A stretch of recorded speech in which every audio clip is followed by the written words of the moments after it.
میاں بیوی کے جسمانی اجزاء لے کر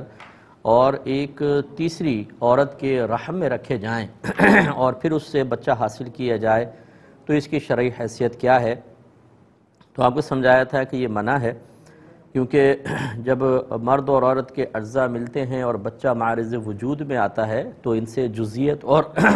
بادیت کا رشتہ قائم ہوتا ہے، یعنی وہ بچہ ان کا جز ہوتا ہے اور اس سے رشتے قائم ہوتے ہیں حرمت کے۔ اب اگر غیر کے ساتھ اس طرح کا جز قائم ہو جائے تو ان رشتوں میں اشتباہ پیدا ہوتا ہے، یعنی مشتبہ ہو جاتے ہیں رشتے۔ اسی لیے زنا کو منع کیا ہے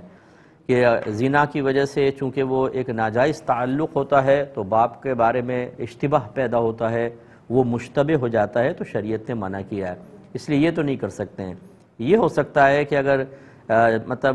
صحیح طریقے سے نارمل طریقے سے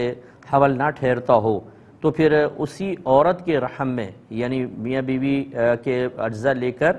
بیوی کے ہی رحم میں اس کو رکھ کے بچہ حاصل کیا جائے، اس کی گنجائش نکل سکتی ہے۔ لیکن اس میں بھی ہم اس صورت میں اجازت دیتے ہیں کہ جب کوئی بہت ہی سخت ضرورت ہو۔ سخت ضرورت کا مطلب یہ ہے کہ بعض بچیاں ایسی ہوتی ہیں جو کہ اولاد کے حصول کے باعث، اولاد کے حاصل نہ ہونے کے باعث سخت بے صبری میں مبتلا ہو جاتی ہیں اور بعض اوقات کلمات کفر تک بھی پہنچ جاتی ہیں، یعنی ان میں صبر کی طاقت نہیں ہوتی ہے، قوت برداشت کم ہوتی ہے، ڈپریشن کا شکار ہو جاتی ہیں،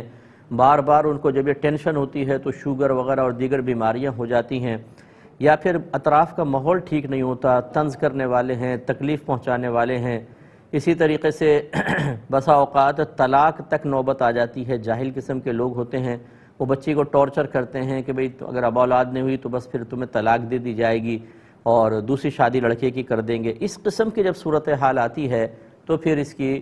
مطلب اجازت دے دیتے ہیں، کیونکہ بلا ضرورت ایک عورت بھی کسی دوسری عورت کے سامنے اپنا ستر نہیں کھول سکتی ہے۔ لیکن اب اس طرح کی صورتحال آ جائیں تو پھر یہ دو مشکلات اور دو مصیبتیں جمع ہو گئیں، اس میں چھوٹی مصیبت کو اختیار کر لیا جاتا ہے، تو پھر یہ کہ ستر کھولنے کی بقدر ضرورت اجازت دے دی جائے گی۔ اس میں رائے کا اختلاف ہو سکتا ہے، لیکن ہماری رائے یہی ہے۔